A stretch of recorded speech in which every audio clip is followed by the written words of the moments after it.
Tu voz en el Congreso. Este 2023 seguí eligiéndonos. DTV, el periodismo en el Congreso.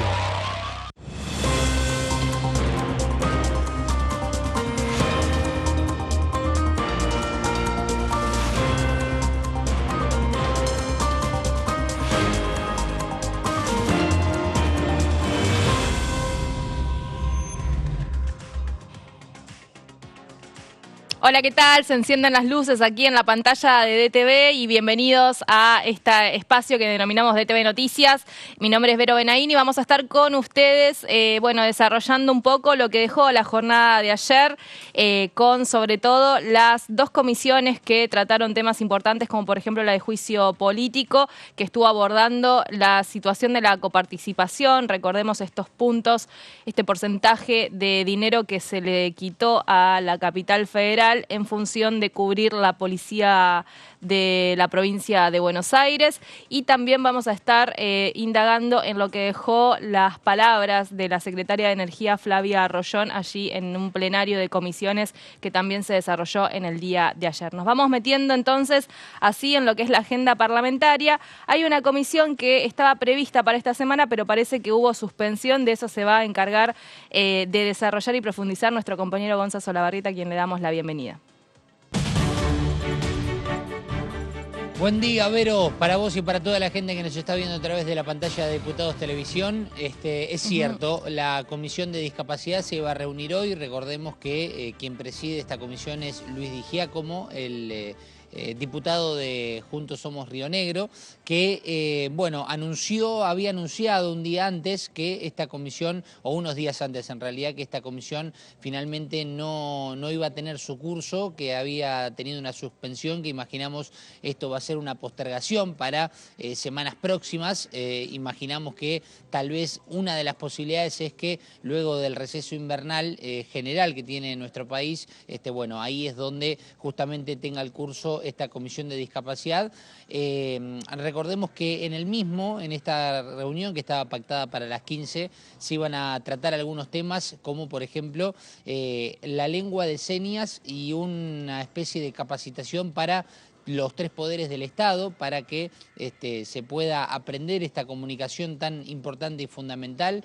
Se iba a realizar también una modificación en la ley integral del cuidado para la niñez y las adolescencias, entre otras cosas, y también con el tema del censo vinculado a todo lo que tiene que ver con el CUD, ¿no? Con el Certificado Único de Discapacidad, y para entender un poco más qué sucedió en el Censo Nacional Argentino general, y también para tener las estadísticas específicas de cuántas son las personas que hoy tienen discapacidad en la República Argentina, por ejemplo, Vero, y para entender cuántas tienen el CUD, cuántas tienen el certificado y cuántas estarían necesitándolo para eliminar también este trámite que sabemos que es un poco engorroso, por así decirlo, como se dice en el barrio, para las personas que necesitan tenerlo de manera permanente y no tienen que realizar una cierta actualización cada tanto.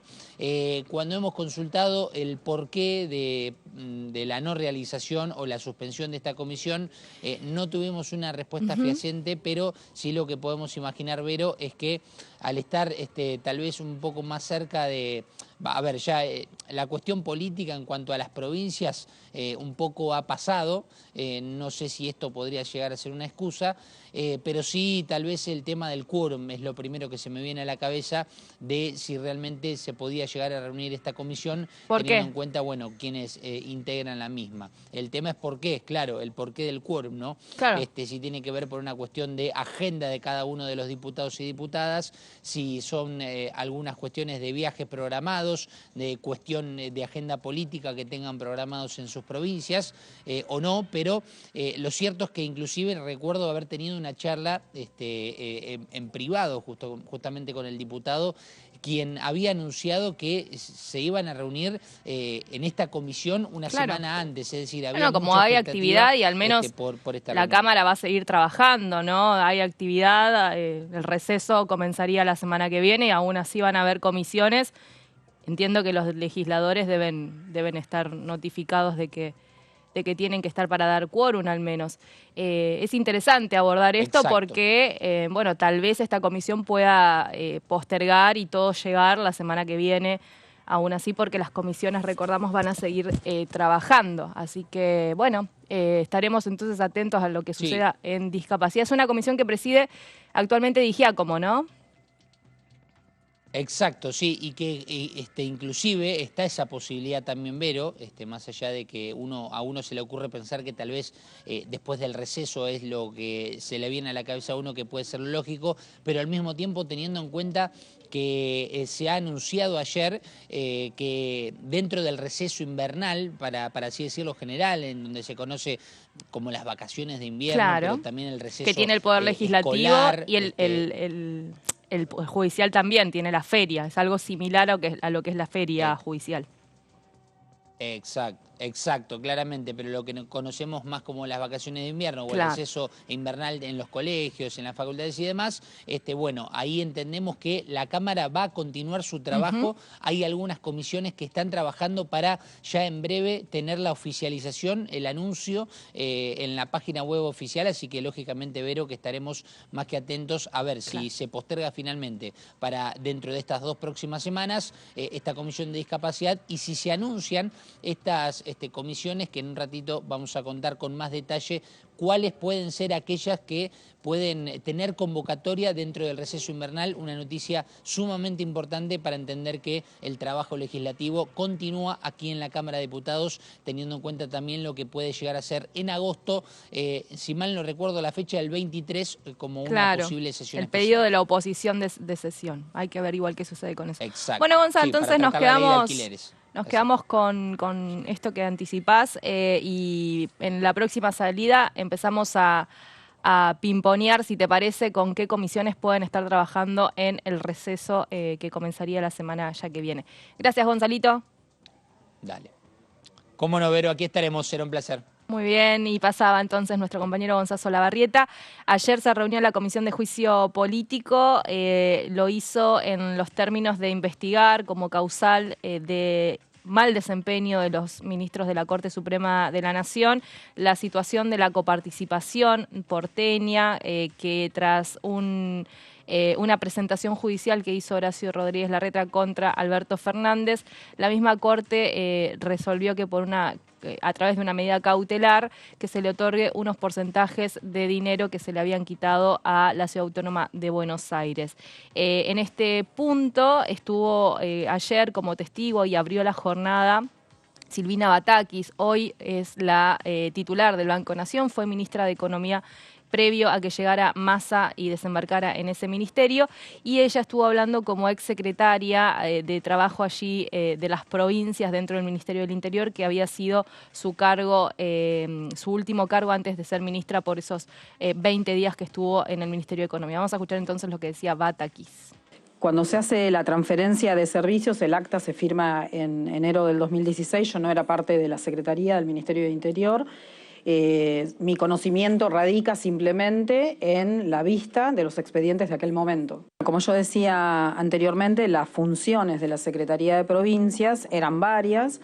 De hecho, también en la Secretaría de Provincias se encuentra un organismo, que es un fideicomiso, que otorga créditos a las distintas provincias para el desarrollo de la infraestructura productiva. Entonces, en el marco de la Subsecretaría de Relaciones Fiscales con las provincias, en el marco de la Subsecretaría de la Planificación del Desarrollo y en el marco de ese fideicomiso, la función siempre fue recibir a todas las provincias. Por ejemplo, en el marco de relaciones fiscales con las provincias, cada una de las provincias, cuando quiere tomar algún endeudamiento, tiene que hacer un trámite que inicia por el Ministerio de Interior, específicamente por esa subsecretaría. En este caso, la Ciudad Autónoma de Buenos Aires emite letras. Muchas de esas letras, cuando sobrepasan el ejercicio, tienen que pedir autorización. Entonces, ese trámite ingresa y, por supuesto, uno tiene que hablar con los funcionarios competentes, en este caso el secretario de Hacienda o ministro de Economía de Hacienda de la Ciudad de Buenos Aires en su momento, o el subsecretario.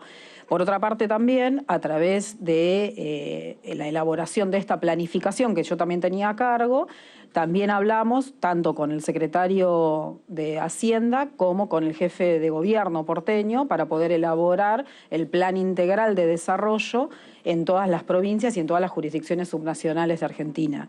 Y en materia del fideicomiso financiero, el gobierno de la Ciudad de Buenos Aires estaba tramitando un crédito para hacer una obra en el gobierno de la ciudad y también tuvimos trato en ese sentido. Siempre las reuniones fueron cordiales y habituales y tenían que ver con las misiones y funciones de cada una de estas áreas. Y en alguna de esas reuniones, por supuesto, también se abordó el tema de cómo se hizo esa transferencia de servicios de policía y los recursos, y alguna vez hemos tenido alguna reunión particular sobre eso. En primer lugar, la Ley de Coparticipación Federal de Impuestos es del año 88. La Ciudad Autónoma de Buenos Aires reconoce su autonomía a la Constitución en el año 94, en donde también la Constitución le da el carácter constitucional al régimen de coparticipación de Argentina. En particular, el 2,32 surge de hacer las equivalencias del costo que tuvo la transferencia al gobierno de la ciudad respecto de ese 1,40 en la coparticipación nacional de impuestos. Pero en particular lo siguiente, recordemos que en el año 2016, cuando se transfiere la policía, el gobierno de la ciudad no tenía la posibilidad de hacer la liquidación de todos los costos vinculados con esa transferencia. Entonces, durante todo el año 2016, las liquidaciones de los gastos que eran necesarios para seguir con las erogaciones que demandaba toda esa transferencia, las hacía el gobierno de la nación. Es decir, la liquidación de los sueldos, por ejemplo, de los policías, que representaban el 91% del total de las erogaciones en aquel momento, las tenía que hacer el Ministerio de Seguridad. Como ya estaba implementado el primer decreto, un decreto simple, como también lo fue el decreto 2003 y como también lo fue el 735, como ya estaba implementado el decreto que aumentaba la coparticipación a ese 3,75, lo que tenía que hacer el gobierno de la ciudad con el gobierno nacional era como devolverle esos recursos que habían sido liquidados y pagados por el gobierno nacional. Entonces, no solamente está como fuente de información la liquidación de todas las erogaciones que hacía el gobierno nacional por las transferencias del sistema de lo transferido en materia de seguridad al gobierno de la ciudad, sino que también están todos los documentos en donde el gobierno de la ciudad le devolvía esos recursos al gobierno nacional. Esa devolución de los recursos que hace el gobierno de la ciudad al gobierno nacional para compensar lo que había transferido el gobierno nacional ascienden aproximadamente en 8.000 millones de pesos. Bien, escuchábamos entonces a la funcionaria actualmente a cargo del Banco Nación de la Argentina hablando en la comisión que preside Carolina Gaylar, que va a tener un nuevo encuentro, ya lo mencionaron en el día de ayer al finalizar el encuentro, el 3 de agosto, y ojo, atentos porque ya se van a cursar las citaciones para Silvio Robles, que es el asesor de Horacio Rosati, actual presidente de la Corte Suprema de la Nación, y también se va a invitar a que venga a testimoniar aquí en la comisión Marcelo D'Alessandro, ex ministro de Seguridad porteño. ¿Por qué? Porque el oficialismo dice o considera y maneja como hipótesis que básicamente hubo un arreglo, un amiguismo entre la Corte Suprema de la Nación y el gobierno porteño para que el gobierno, en este caso a cargo de Alberto Fernández, le dé esos puntos de dinero que se les había quitado y entonces básicamente falle o al menos dicte una medida cautelar a favor de Horacio Rodríguez Larreta. Vamos a meternos en otros testimonios de la comisión. Estuvo hablando el asesor general del gobierno de la provincia de La Rioja, Pedro Goyochea, así que vamos a escuchar lo que decía.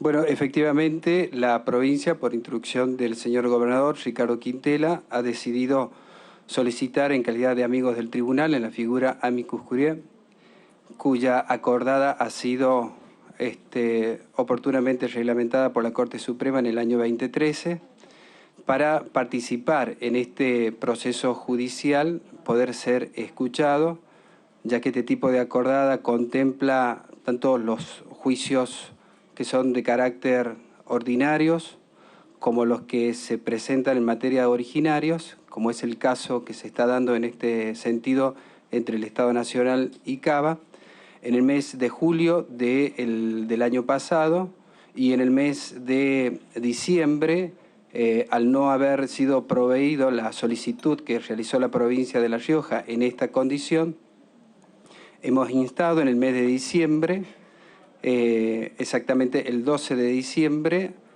una vez más, sin haber obtenido por parte de la Corte Suprema manifestación alguna con respecto a estos dos tipos de presentaciones, la de julio y la de instar el trámite para poder ser tenidos como amigos del tribunal en el mes de diciembre. Si nosotros avanzamos sobre la base y la argumentación de la provincia de La Rioja para poder participar de esta instancia, nos podemos remitir en torno a la presentación a dos aspectos, uno que tiene que ver con una naturaleza histórica y la otra tiene que ver con una cuestión de carácter jurisprudencial. Desde el punto de vista histórico, la presentación hace mención a la estructura que presenta la organización nacional y en torno a ello el rol de las provincias del norte, especialmente en lo que tiene que ver con la fundación del Estado Nacional por ser las provincias originarias. Y en este aspecto, por supuesto, toda la estructura que tiene que ver no solo con la sanción de la Constitución en el año 1853, sino con respecto a la proyección que se fue dando en estas etapas de carácter histórica. Y en el marco de carácter jurisprudencial, hemos advertido que la Corte Suprema, a partir del año 2017, adoptó lo que se denomina un nuevo estándar referidos a las presentaciones de Cava para poder tener participación en causas originarias, es decir, admitirla a Cava para estos juicios originarios, ya que desde el año 1994 la Corte Suprema, de manera coherente y sistemática, ha venido rechazando esa capacidad, ya que le corresponde únicamente a las provincias, y en el año 2017 adquirió la posibilidad en el proceso judicial Cava contra Córdoba, ejecución fiscal, la posibilidad de tener esa incidencia en carácter originaria.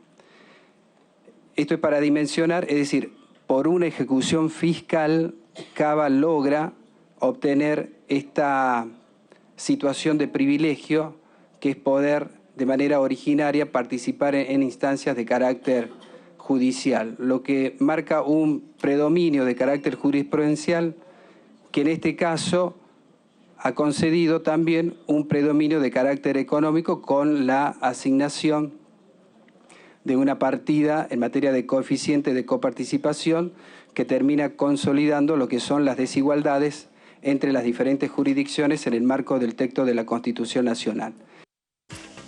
Bien, entonces del representante de la provincia de La Rioja vamos a pasar a otro representante provincial que estuvo allí participando de la comisión. En este caso es el fiscal de Estado de la provincia de Catamarca, Marcos Denet. Vamos a escuchar lo que él analizaba respecto a este tema.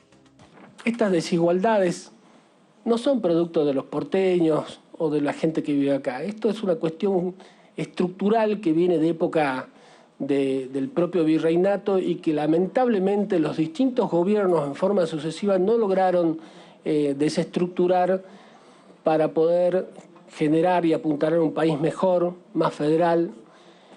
Y eso es justamente lo que nosotros le explicamos a la Corte, y con pautas objetivas dadas por los distintos presupuestos que se aprobaron en el año 2022, que per cápita la suma que le correspondía a la Ciudad Autónoma de Buenos Aires superaba los 300.000 pesos contra los 180.000 pesos que le correspondían a provincias de menor cuantía y de muy lejana distancia desde el puerto. Eso les quisimos explicar que la situación de injusticia en la que el país federal está sufriendo, no solo desde la época del gobierno que dictó estos decretos injustos, porque realmente darle semejante participación sin ningún tipo de fundamento, violentando el peronismo, el federalismo de concertación, realmente era una afrenta para todos nosotros. Como hombres de derecho que realmente creemos que la seguridad jurídica hace al fundamento de la vida democrática, no comprender o no aplicar las pautas dadas por el artículo 75, inciso segundo, párrafo quinto, y las previsiones de una legislación vigente, como es la que hago referencia, la 27.606, realmente nos generaba una situación de desazón como abogados y hombres de derecho.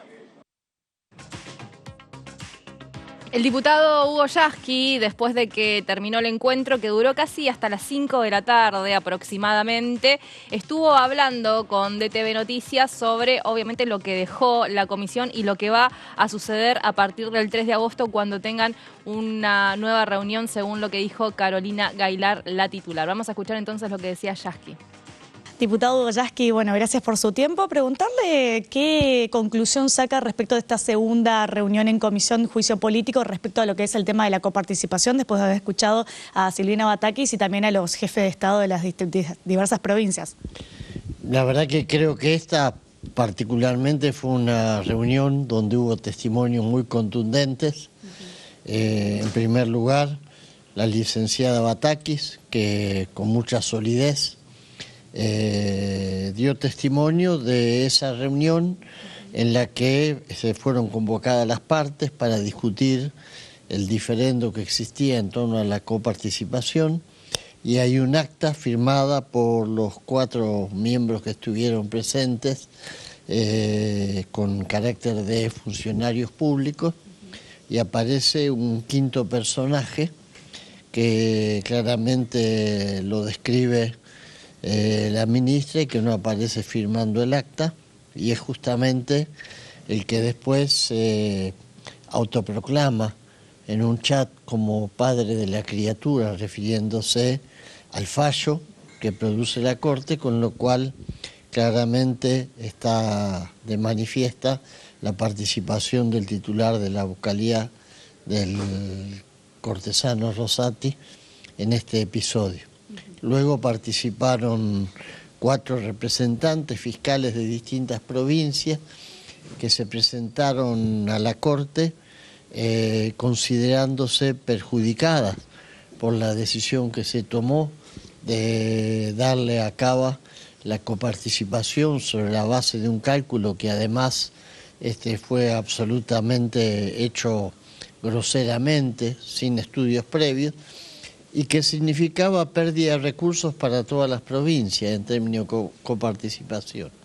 Como ustedes saben, se abrió una causa, las provincias se presentan y directamente es desconocida esa presentación, tanto es así que no tienen ni número de expediente, porque las 4 causas firmadas por los representantes de las 4 provincias quedan en mesa de entrada, en lo que se denomina la bandejilla, es decir, papeles que quedaron, entre otras presentaciones, fueron ignoradas, habían solicitado ser amigos del tribunal, amicus curiae, y ni siquiera obtuvieron respuesta de la Corte, con lo cual claramente hay no solamente un fallo que vulnera a la función que tiene el legislativo en los temas que tienen que ver con la coparticipación, sino también el desconocimiento a las provincias que son preexistentes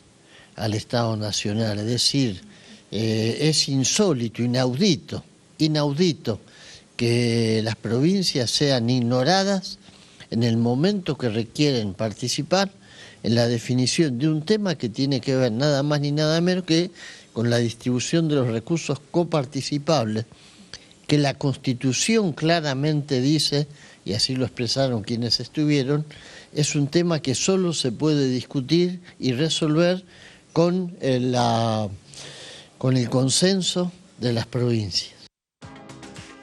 Bien, pasaba Hugo Yasky, vamos a seguir escuchando entonces el testimonio de los representantes del oficialismo que estuvieron hablando con la pantalla de DTV. En este caso vamos a escuchar la palabra de la presidenta de la Comisión de Juicio Político, Carolina Aguilar. Diputada Carolina Aguilar, gracias por su tiempo. Preguntarle, bueno, ¿qué opinión tiene respecto de esta reunión de juicio político donde se trató nuevamente el tema de la coparticipación y después de haber escuchado efectivamente a Silvina Batakis y a los distintos jefes de Estado de las provincias? Bueno, creo que fue un avance importante la reunión del día de la fecha. En cada reunión de comisión que se realiza se va reafirmando una de las hipótesis de investigación que tenemos en la causa coparticipación, que es la posible connivencia de un sector de la Corte o de los miembros de la Corte con el gobierno de la Ciudad de Buenos Aires. Hoy, con el testimonio de Silvina Batakis, quedó claro que el señor Robles había estado presente en la audiencia de coparticipación y él no estaba mencionado en el acta de la reunión donde participaron pocas personas, algunos en representación del gobierno nacional, otros de la ciudad.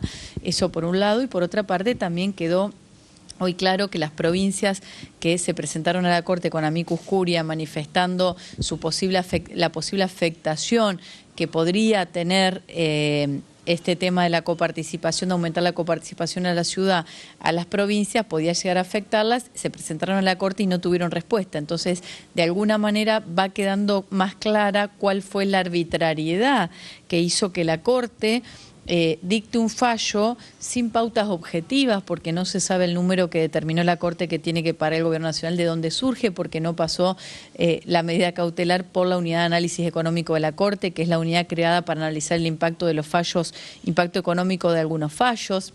No, el secretario de la Secretaría de Juicios Originarios dijo que el proyecto de cautelar no se armó en esa secretaría, que es la secretaría por donde pasó el expediente.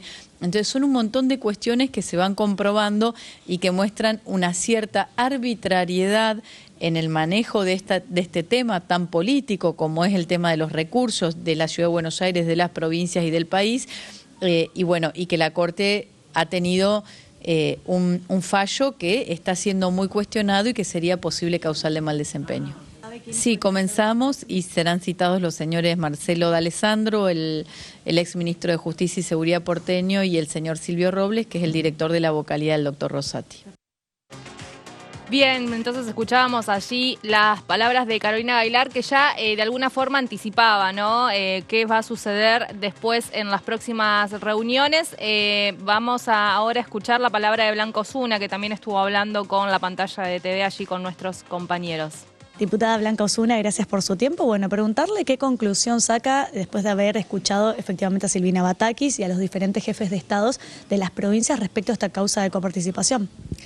Que ha habido una coincidencia en los aportes que han hecho los representantes de las provincias que además, en función de sentirse afectadas por la decisión de mala fe de la Corte que las despoja de recursos de coparticipación, se han presentado ante el Supremo Tribunal planteando ser aceptados como amicus curiae para intervenir en proceso que despoja claramente a las provincias de recursos, con lo cual eso tiene impacto en derechos, tiene impacto en ingresos que se ponen en función, no sé, se afectan en función de obras públicas, de inversiones que hacen a las necesidades que vecinos y vecinas, comprovincianos y comprovincianas que la habitan requieren.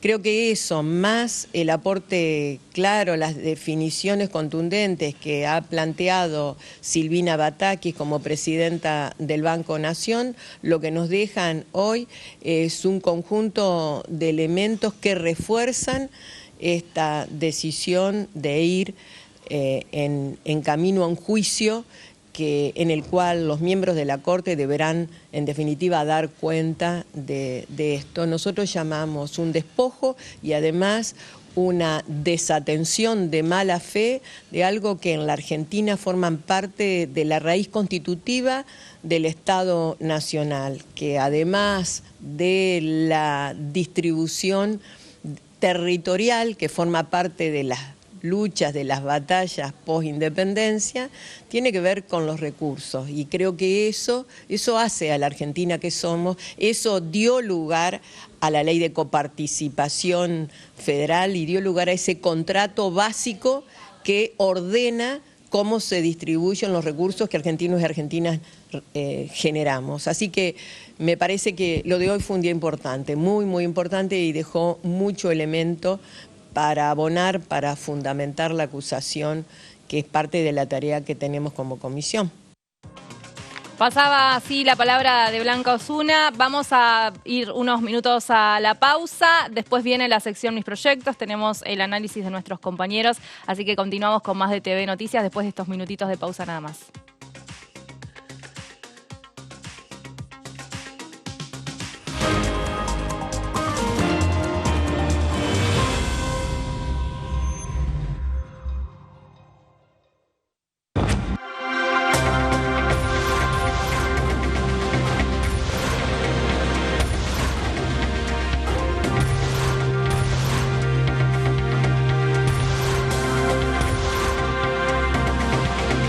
Ellos son tu voz en la primera mañana.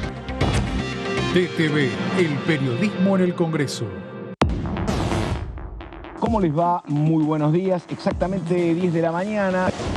Arena es para sostener abierta la fractura, porque con el agua se rompe la piedra y si no se pusiera algún agente de sostén, eso se volvería Eso es para sacar gas, ¿no? Gas y petróleo. O sea, lo que gas y queda, petróleo está en la piedra, entonces la perforás con el agua. Y queda la arena y a través de los poros que se generan en la arena va fluyendo el gas y el petróleo. Básicamente se llama agente de sostén.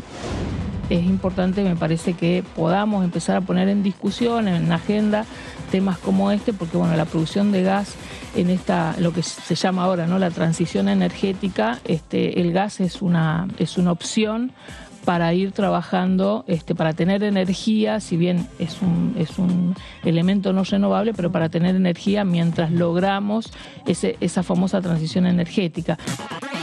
DTV, primera mañana, de lunes a viernes.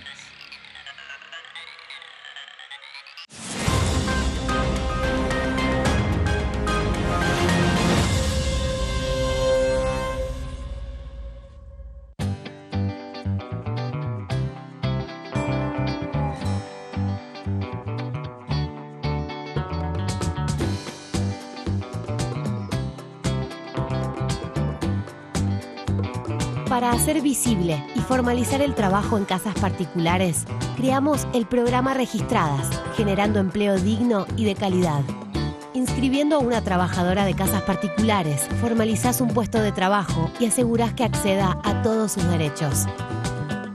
A través del programa Registradas, durante los primeros 6 meses, el Estado cubre el 50% del sueldo de las nuevas trabajadoras. Una herramienta para visibilizar, formalizar y reconocer el trabajo del personal de casas particulares.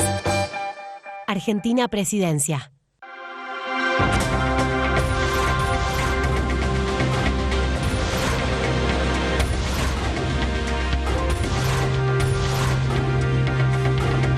Ellos son tu voz en la primera edición. DTV, el periodismo en el Congreso.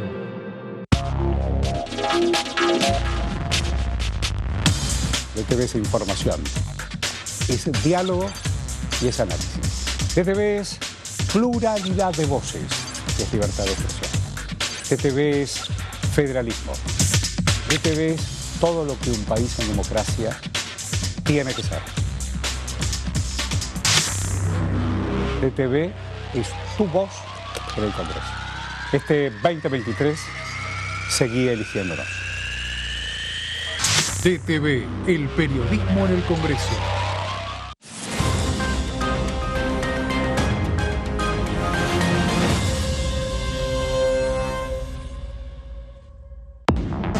¿Cómo les va? Bienvenidos, feliz viernes.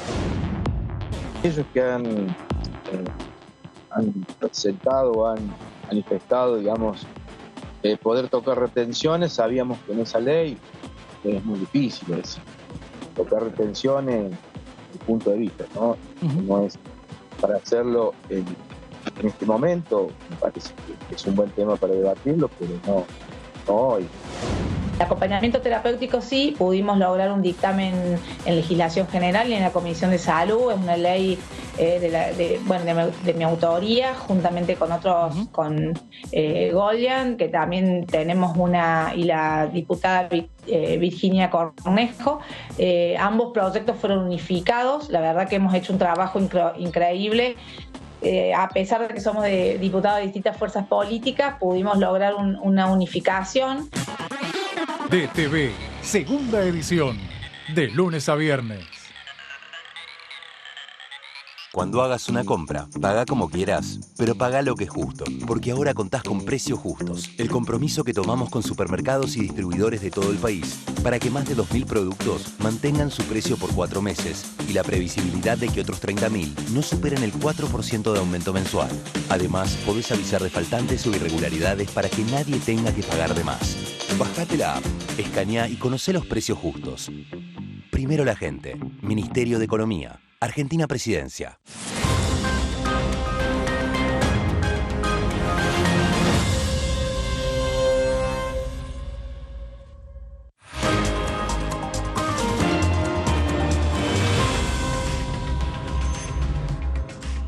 Bien, seguimos aquí en DTV Noticias y nos vamos a meter entonces en lo que dejó la Comisión de Juicio Político en la jornada de ayer, donde recordemos que el tema principal es la coparticipación de la Ciudad Autónoma de Buenos Aires. Después, bueno, obviamente han habido otros temas que se han indagado, pero hoy la causal de investigación allí en la Comisión de Juicio Político, que entre algunas cuestiones está, bueno, recogiendo las denuncias que se presentaron contra los ministros de la Corte Suprema de la Nación, está vinculada a esta situación. Y vamos a meternos entonces en la reunión que se realizó este martes.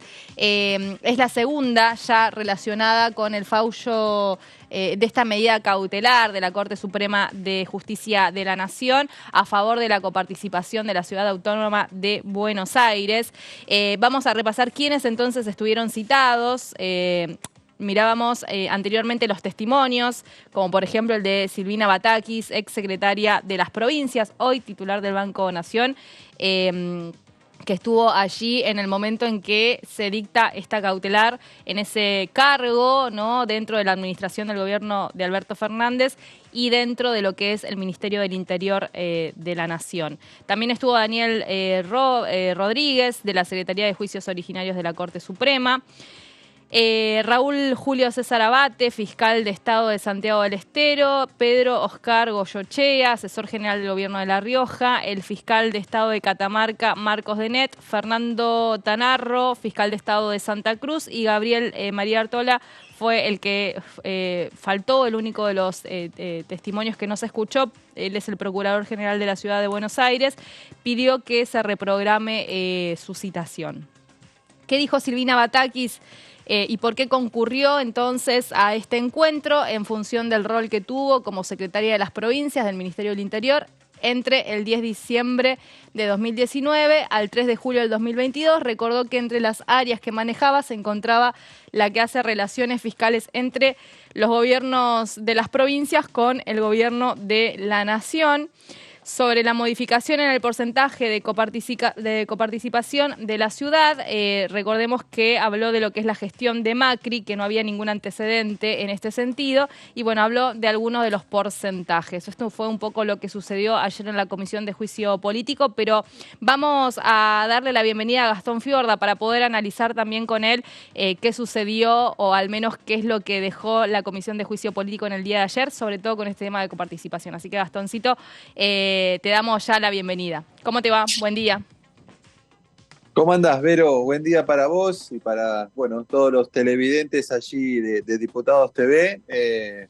Bueno, como lo decías, te escuchaba recién, una jornada extensa ayer de la Comisión de Juicio Político, testimonios importantes, el de Silvina Batakis, la secretaria de Provincias, dejando en claro dos o tres cosas, ¿no? La presencia, sin que conste en actas, de Silvio Robles.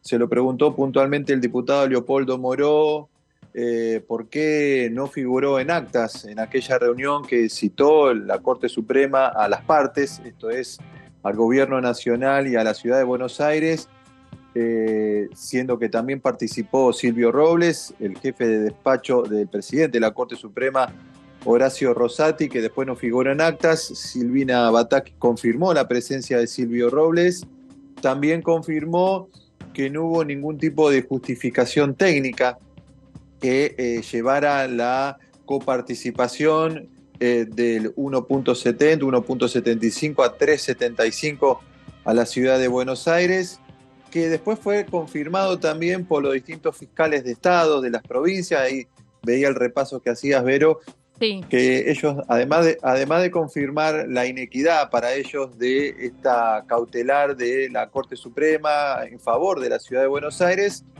también dejaron ver que no fueron atendidos ningún tipo de reclamos. De hecho, el fiscal general, el fiscal de Estado de la provincia de Santiago del Estero, dijo que las presentaciones que ellos hicieron como que no pasaron de mesa de entrada. O sea, no es que no tuvieron respuesta, no pasaron de mesa de entrada, ¿no? Bueno, una situación al menos un poco irregular. Desde la oposición se comentó que, bueno, igual no eran partes.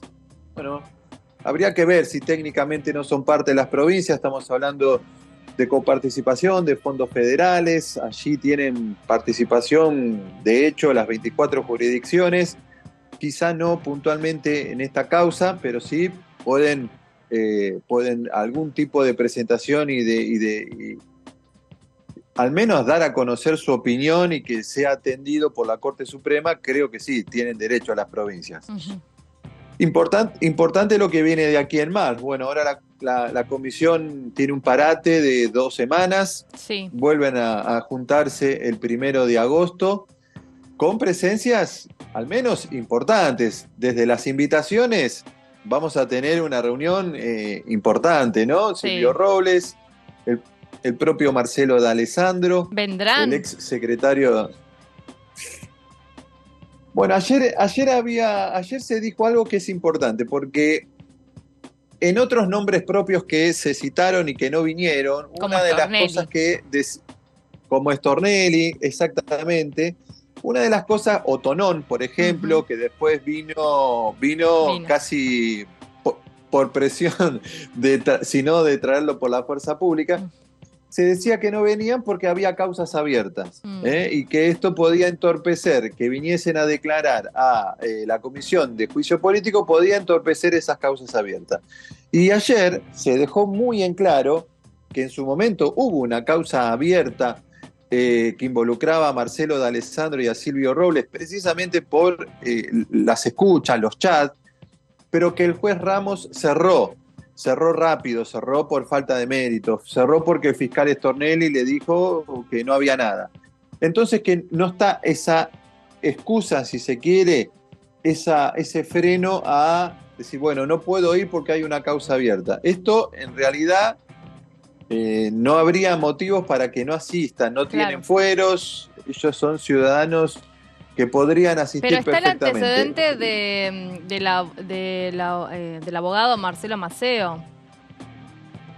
El abogado Marcelo Maceo, que no tenía nada, ni causa, ni nada, y nunca... Y no vino. Nunca vino. Nunca vino ni logró el oficialismo traerlo por la fuerza pública. No. Esto es cierto, y yo creo que va a ser muy difícil que vengan. Sería bueno para el oficialismo, incluso le daría muchísima potencia a la reunión del 1 de agosto, que venga, no te digo los dos, alguno de los dos, no sería tan optimista, y además porque entendemos también la trascendencia política que pueda llegar a tener la declaración o la presencia de algunos de ellos dos, de Silvio Robles o de Marcelo D'Alessandro, a menos de 2 semanas de un acto electoral, ¿no? Claro. O sea, esto también juega, esto también está presente, yo creo, mucho. La posibilidad incluso de citar a los 4 magistrados también pesa, juega mucho, porque está en el medio de un proceso electoral que después del receso ya está. O sea, empezamos con la cuenta regresiva, ¿no? Claro. Por eso lo veo difícil. Veo más factible que sigan viniendo, por ejemplo, que reprogramó la Procuradora General de la Ciudad de Buenos Aires, que la doctora pueda venir en agosto, que vengan los ministros de Economía, tal cual se lo dejó claro que podían ser citados. Quizás se retome la agenda de gobernadores, la de Guado de Pedro. Después no veo que por la causa coparticipación. Pero ya con los fiscales de Estado, Gastoncito, ya está, digamos, ¿no? Con el fiscal de Estado, ¿para qué va a venir el gobernador? Por supuesto, o los ministros de Economía, ¿no? Claro, ya te vienen es cierto, ¿no? funcionarios que están laburando con esos temas cotidianamente, ¿para qué va a venir el gobernador? Salvo que quieran hacer un mensaje muy político, pero técnicamente los es que yo creo que va a venir. Ah, mira. No sé con qué éxito, ¿eh? No sé con qué éxito. ¿Vos tenés fe que sí? ¿Te van a llamar ¿a quién? ¿A Axel? ¿Qué gobernador? Yo creo que la Comisión de Juicio Político va a ser más político que nunca, o sea, en el mes de agosto.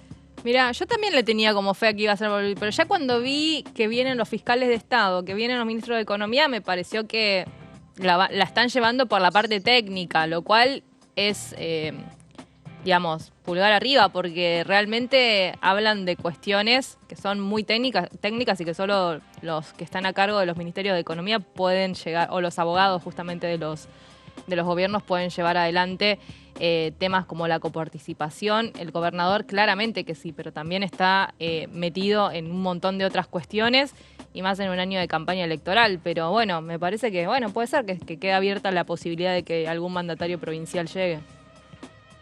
Sí, ¿por qué? Porque creo que le van a querer dar brebaje político en el medio de un año electoral, de una época electoral. No te digo que sea la gran vidriera política en el Congreso, porque estaría exagerando mucho, pero que ya citen para agosto. Mirá todo lo que se extendió el debate de la obra social del Poder Judicial. Muchísimo. Se extendió y se coronó con la citación de Maqueda, que finalmente no vino, pero se coronó todo ese debate con la citación de un magistrado de la Corte Suprema. A mí me parece que va a pasar lo mismo. Digo, si uno repasa los nombres propios que ya fueron citados para el 1 de agosto, y le van a dar envergadura política, ¿no? Que vengan... el secretario privado de Horacio Rosati, que venga Marcelo D'Alessandro, que también esté en carpeta, citar a los 4 magistrados, y me parece que le va a dar desde la Cámara Baja la Comisión de Juicio Político, se va a meter en la arena electoral. Creo que va a tener un perfil político. Lo que quede de agosto y septiembre, lo que lleve el debate de coparticipación de aquí en más las reuniones de esa comisión, ¿no? Me parece, es una lectura que hago, ¿no? Exactamente. Bueno, bien, Gastoncito, vamos a estar entonces, obviamente, como siempre, con todos estos temas. Y te deseamos una linda jornada en el día de hoy. Hay sesión en el Senado de la Nación, así que seguramente andarás por allí también por la Cámara Alta. Sí, salvo el pliego de una jueza, que es la jueza Figueroa, donde allí hay cortocircuito, porque atiende causas importantes, incluso para la propia vicepresidenta. Después es una agenda muy consensuada. Sí, de hecho, hay 2 proyectos que tienen sanción de diputados que están en el temario. Claro, se van a convertir en ley. El resto yo creo que también van a ser acompañados por una ley. Lo único que pido es que me vuelva la luz en casa. Sí, acá te mandamos mucha luz, lluvia de luz, Gastoncito. Acá que somos pura luz en este lugar. Te mandamos toda la luz del mundo.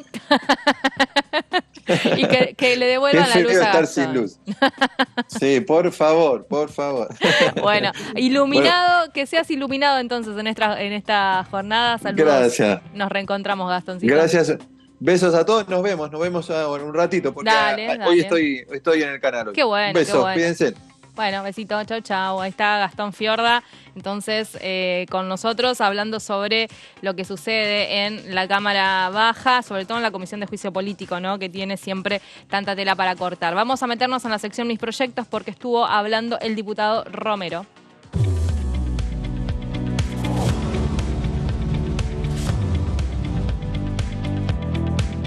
El proyecto de ley de título de crédito agropecuario tiene como objetivo generar un nuevo instrumento financiero para el sector agropecuario, sobre todo para las pymes, y que consiste en asumir obligaciones en función de la producción de lo que produce.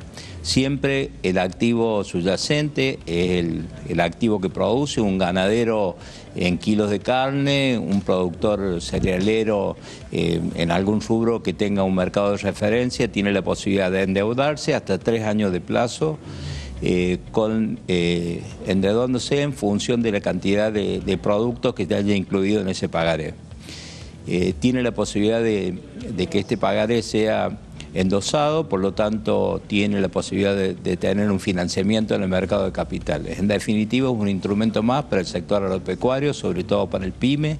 Al ser garantizado se puede conseguir una buena financiación y el productor se endeuda en función de lo que produce, siempre que tenga un mercado de referencia que sea transparente a la hora de llegar al vencimiento, que quede claramente cuál es el precio del producto de los cuales se ha comprometido a pagar.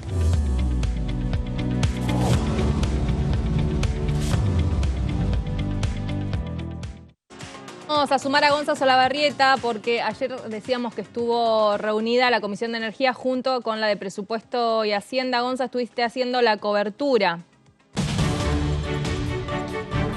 Exacto, Vero. Recordemos que esta fue la segunda reunión plenaria de estas dos comisiones, tanto de Energía como de Presupuesto y Hacienda, que en principio habían recibido la semana pasada a Pablo González, el titular de YPF, y ayer han recibido a la secretaria de Energía, la señora Rollón, que justamente ha estado presente aquí en la Cámara de Diputados, siguiendo con la línea principal, ¿no?, que tiene que ver con este proyecto de promoción para el régimen de promoción, en realidad, para que en la Argentina haya una promoción mucho más importante de esta producción del gas que se exporta a los distintos países del mundo, pero el gas natural licuado, es decir, pasarlo de estado gasificado al estado líquido, y seguramente esto será un tema de agenda principal en los próximos días, semanas y meses en la Cámara de Diputados. Vero. Bien, Gonza, si te parece, te invito a que compartamos entonces las palabras de Flavia Rollón ayer en el plenario de comisiones.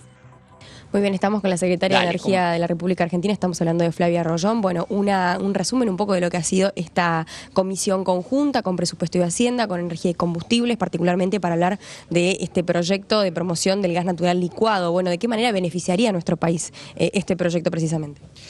Bueno, este proyecto de ley habla de una industria que hoy no está en la Argentina, que va a permitir industrializar y agregarle valor a nuestro gas. Hoy Vaca Muerta es la segunda reserva de gas no convencional del mundo.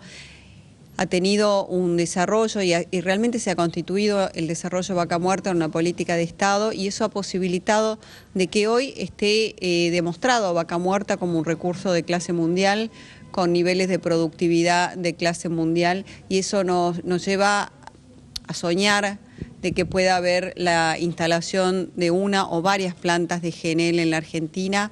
En los tiempos de transición energética esto también es una oportunidad para la Argentina, porque el mundo va a demandar en el corto plazo más GNL y Argentina se puede colocar en ese escenario. Para esto son inversiones muy intensivas de capital, depende del proyecto, pero hay una inversión mínima de 6.000 millones de dólares, se pueden generar cientos de miles de puestos de trabajo. Está desde el proyecto el más ambicioso, es el de YPF Petronas, pero también hay otros proyectos un poco más chicos, pero este proyecto estar hablando de una inversión del orden de los 100.000 millones de dólares, con generación de 100.000 puestos de trabajo en la etapa de construcción, otros tantos en la etapa de operación. Y hoy, en los tiempos de transición energética, claramente tenemos una ventana de tiempo acotada para aprovechar estos recursos, y Argentina tiene este desafío por delante. Nosotros trabajamos en este proyecto de ley justamente para que Argentina pueda estar a la altura de las circunstancias, y sería oportuno de que Argentina y el Congreso comience a dar el marco de las políticas públicas para que el GNL se desarrolle en la Argentina. Cuando hablamos de transición energética y posicionando a la Argentina también como país importante y con trascendencia en la región, bueno, fundamentalmente a partir de la combinación de otro tipo de energías como el hidrógeno verde y demás, ¿cómo cree que puede llegar a funcionar junto también con este proyecto de GNL, por ejemplo? Bueno, claramente el GNL es un proyecto en lo inmediato, el escenario ha cambiado, se prevé un aumento del comercio del GNL en el corto plazo, por lo ocurrido con Rusia, por justamente los compromisos de bajar las emisiones y donde gran parte del mundo todavía genera energía a partir del carbón y el gas está definido como el combustible de transición porque genera muchos menos emisiones que el carbón. Y a largo plazo tenemos el desafío del hidrógeno, por eso también mandamos en el mismo momento el proyecto de GNL y el proyecto de hidrógeno. Hoy estamos convocados a trabajar en comisión por el proyecto de GNL y es nuestro deseo y estamos a disposición que pronto seamos convocados para trabajar con el proyecto del hidrógeno, que también es una apuesta de una industria nueva, de una industria innovadora, pero que Argentina también tiene ventajas comparativas para poder desarrollar esta industria, así que esperemos también de que el hidrógeno, que es una industria que se posiciona como un combustible alternativo de bajas emisiones al mediano plazo, que Argentina también pueda estar en ese marco y que el Congreso también pueda dar el marco de las políticas públicas y el marco regulatorio que se requiere para el desarrollo del hidrógeno también. Bien, entonces escuchábamos allí las explicaciones y lo que le comentaba nuestra compañera Lourdes, creo que era, Flavia Arroyón ayer después de la comisión, el plenario de comisiones que se desarrolló Gonza. Estamos ya justo con tiempo cumplido, así que vamos a reencontrarnos mañana con más información, con la agenda. Nos queda pendiente pimponear qué temas pueden debatirse en el Parlamento durante el receso invernal, así que eso lo vamos a guardar, ponemos total misterio para el día de mañana, ¿te parece? Dale, Vero, me parece genial, estaremos mañana con eso y bueno, que tengas un agradable día y nos vemos mañana. Perfecto, igualmente para vos y que tengan una agradable jornada, ustedes también. Un lindo miércoles les deseamos aquí en la pantalla de TV y nos vamos a encontrar mañana a las 9 de la mañana. Chau, chau.